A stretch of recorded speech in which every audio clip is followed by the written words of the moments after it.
Pyörähoito Ylivieskasta oikein hyvää tiistai-aamua. Tähän aamuun on kuulunut muun muassa, mitäpä muutakaan kuin iskarihuoltoa. Sitä riemua on nyt riittänyt. Ja tämmönen pieni vadillinen on taas vaihdettu O-renkaita ja kaiken maailman muuta jutskaa. Ja Roxoxin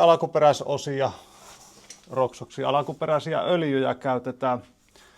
Ja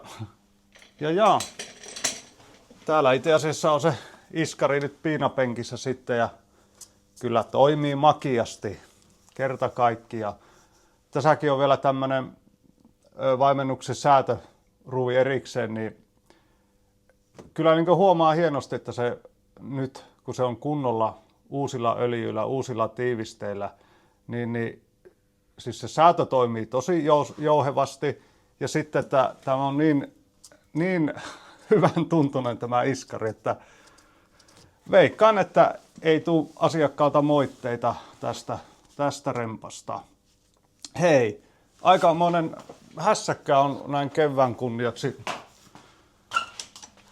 Tää alkaa olla aika täynnä pyöriä tämä meidän pulju.